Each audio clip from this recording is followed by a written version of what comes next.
Today, we are going to be going over our power rankings for Week 5 of the 2025 NFL season. Without further ado, let's get into these power rankings. So the first tier we have is the Titans at 32, the Saints at 31, the Jets at 30, and the Browns at 29. The Titans have clearly looked like the worst team in the league. I mean, they just got shut out 26-0 to a Texans team that before this week, they were ranked 24th and hadn't had a win yet. And the only game they've done well in was the first game against the Broncos. Ever since, they haven't really stood a chance at beating any of their other opponents. Saints at 31, same thing. They honestly looked like they could have beat the Bills early in that game, and then it kind of got away from them.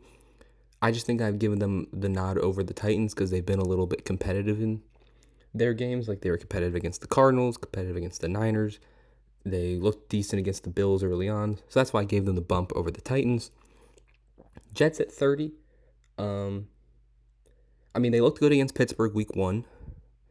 Then they didn't look good against Buffalo. Then without Justin Fields, they didn't look good against Tampa, but then made it a little interesting. And then they were just okay against the Dolphins. Like, I know they put up 21 points, but I feel like they could have had a better game. But I think they do deserve the spot over the Saints and the Titans just for the game they played against Pittsburgh, who has looked like a pretty solid team so far, and their performance against Miami, which was all right.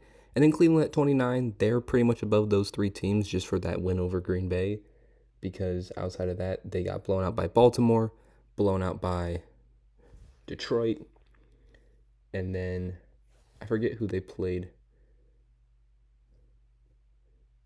And they lost to the Bengals, who haven't looked great. I know they had Joe Burrow then, but so that win over the Packers, which is still a good team, is mainly the reason why they're above the other three teams. Next tier, we have the Dolphins at 28, the Panthers at 27, the Raiders at 26, the Giants at 25, the Bengals at 24, and the Texans at 23. Dolphins at 28, they get that boost over those bottom four teams because even with Tyreek getting injured, they actually put together a pretty decent game for once, it feels like. I guess outside of that New England game. Tua didn't play that bad, and the offense looked all right, especially with Darren Waller back. And the defense played a little decent too, so I think that deserves a spot over the Browns and obviously over the Jets as they just recently beat them. Panthers at 27, they looked great against the Falcons 2 weeks ago, and then last week they did not look good against the Patriots at all.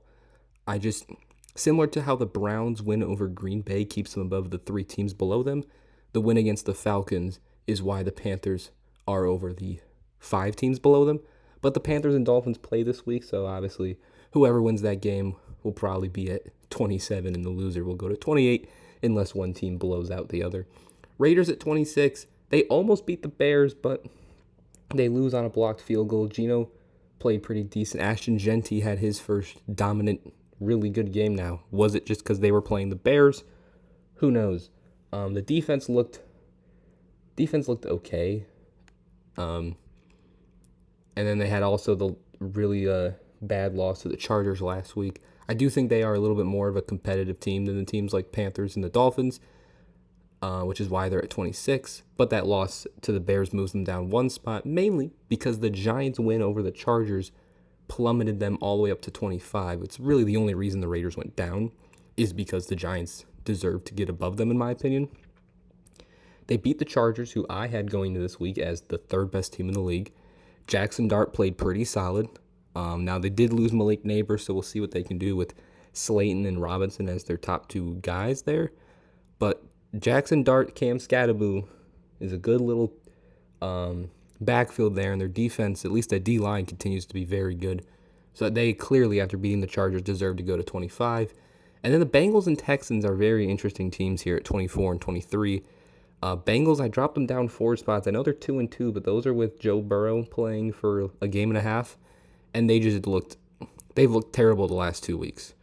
Like, they've done really nothing the last 2 weeks. I think they need to get a new quarterback. You know, Kirk Cousins, Jameis Winston, Russell Wilson, whoever. They need someone that could just get the ball to their good players. And they need to get that run game going as well, because it's not going. And then Texans at 23, they were very disappointing early on, but they were competitive in some of their games against very good teams like Tampa and the Rams. But they finally get their first win, a shutout win over the Titans. I think that deserves. I don't want to put them too high because it is the Titans, but a 26-0 win is impressive no matter who you beat. So I gave them the spot over teams like the Bengals, pretty much is where they got boosted over. Next tier, we had the Falcons at 22, the Patriots at 21, the Cardinals at 20, the Cowboys at 19, the Bears at 18, and the Vikings at 17. Falcons at 22. I know it was a very impressive win over the Commanders. Michael Penix had a good game after disappointing last week. Drake London was getting the ball a lot. Bijan had another good game. But it is the Jaden Daniel, Terry McLaurin-less Washington Commanders.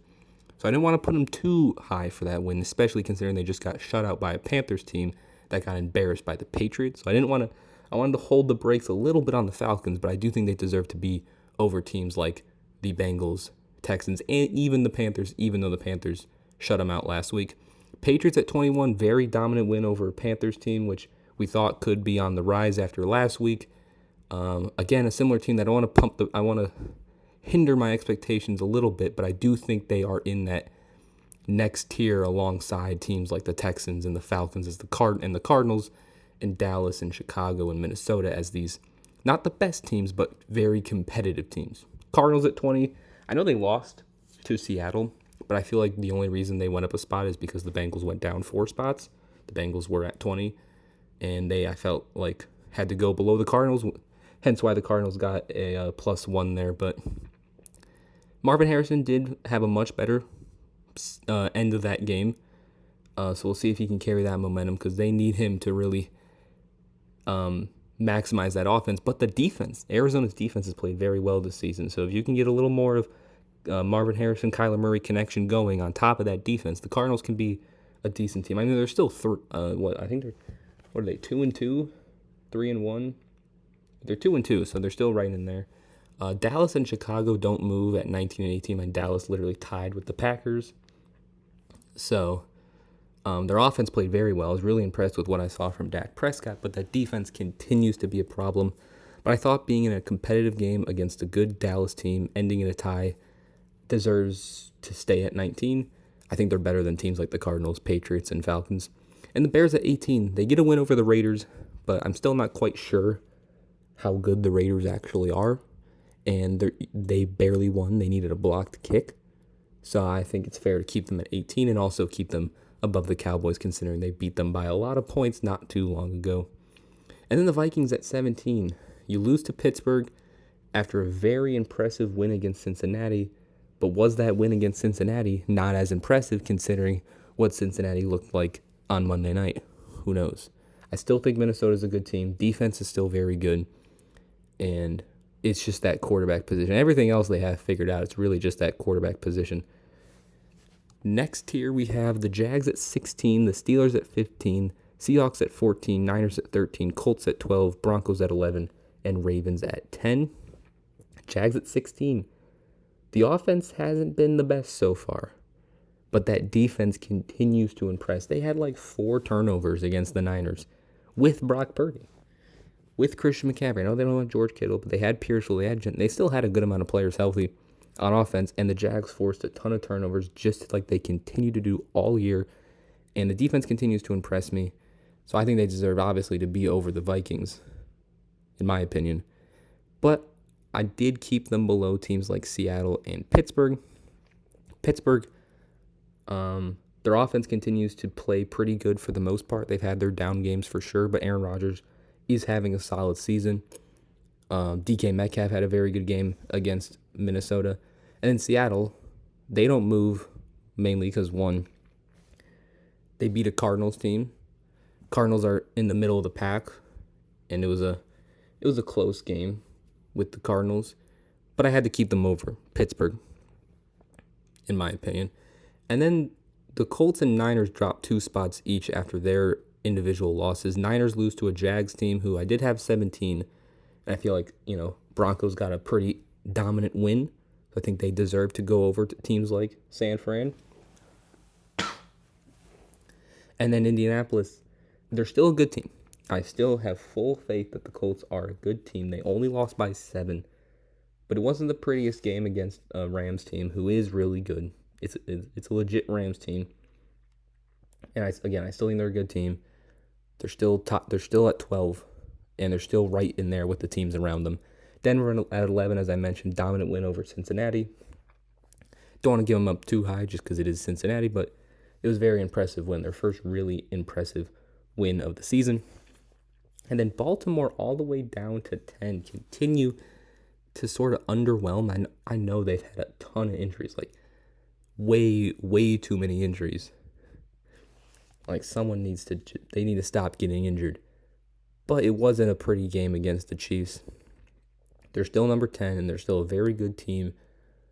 But those injuries are definitely hurting them. And then next here we have the Commanders at 9, the Chiefs at 8, the Bucks at 7, the Rams at 6, the Chargers at 5, and the Packers at 4. Commanders at 9. Now I know they haven't had Jaden Daniels, which is why they lost last week potentially, and why they haven't necessarily looked. I guess they had a great game against the Raiders. The only reason they went down is because you lose to a Falcons team, who I had at 23, a team who just got shut out by the Panthers, and you ended up losing by 7 points. Now, if Jaden Daniels can get back, if Terry McLaurin can get back, I'm sure they'll start winning again and looking much like they did last year and go back to rising up in the ranks. But right now, I want to keep them on that lower end of top 10 just because that Marcus Mariota-led offense. I mean, they put up points, to be honest. Like, they've done well, but they'll definitely go higher when Jaden Daniels gets back. Chiefs at 8, go up 5 spots. They're starting to look like themselves again. It's kind of funny that once Mahomes actually gets healthy, quality receivers, that the offense can actually like do something, you know? Xavier Worthy comes back and the offense looks so much better. And they're going to get Rashee Rice relatively soon. So those two, on top of Hollywood Brown and Juju Smith, instead of just Hollywood Brown and Juju Smith, should make this offense a lot better. Mahomes looked a lot closer to the Mahomes we're used to than he has earlier in the season. Defense continues to play great. So they're back in that top 10 right now. Excuse me. Buccaneers at 7. Now I know they lost to the Eagles, who are one of the best teams in the league. But it wasn't starting off great in that game. They didn't look good in the first half. They're still one of the better teams, but I think teams like the Rams, Chargers, and Packers have shown a little more. Because the Bucs, I had them high, but I was a little skeptical because their wins weren't the most impressive. You beat the Jets barely. You barely beat the Texans. You barely beat the Falcons. It wasn't the most impressive sort of resume the Bucs had. But they were 3-0. They were winning games when it mattered most. So I gave them the sort of benefit of the doubt. But now that they lose to one of the best teams, I think they should be lower than the 3 teams above them because those 3 teams have just had better wins, in my opinion. The Rams at 6, big win over the Colts. They continue to look great. Chargers at 5. The loss to the Giants definitely hurts. Losing to a team that I had at 31 before this week, whether that was correct or not. They hadn't looked good so far, and you lose to Jackson Dart in his first game. So I lowered them. I know the Packers were tied with the Cowboys, and they honestly haven't looked the best the last 2 weeks. You know, losing to the Browns and then giving up 40 points to the Cowboys and tying with them. But they tied with the Dallas Cowboys team, whereas the Chargers lost to the Giants. So that's why the Packers remained ahead of the Chargers. And then our final tier, the best of the teams right now that I think are true championship contenders are the Lions at 3, the Bills at 2, and the Eagles at 1. I know the Packers beat the Lions pretty easily week 1. I understand. But the Lions have looked very good the last 2 weeks, and the Packers have not looked very good the last 2 weeks. And that is why the Lions got the spot over the Packers. And that win the Packers had in the Lions was 3 weeks ago. That was week 1. 4 weeks ago. 3 weeks ago. And they're right there at 3 and 4. They're very similar. But right now I have a lot more faith in the Lions than I do the Packers. And then the Bills at 2 and the Eagles at 1. I keep just flip-flopping these 2 teams. I think these are the clear 2 best teams in the league. I mean, they're the only 2 undefeated teams left. So it just makes sense that they're 1 and 2. the Eagles get the nod this week just because they go in there, beat Tampa Bay, whereas Buffalo struggles early on to compete to, beat New Orleans. And then they pulled away late in the game. But that's why the Eagles get the nod over the Bills this week. It will probably keep changing as these teams both win. Whoever had the better win goes to first place, to be honest. And right now, the Eagles, I think, are currently the best team in the league. So they are number 1. But the Bills are right there behind them at 2. And that will conclude our Week 5 power rankings. If you enjoyed the video, make sure to leave a like. Subscribe if you are new, and comment down below some of your thoughts on my power rankings and some of your own rankings 4 weeks into the season ahead of Week 5. And I'll see you guys next time. Peace.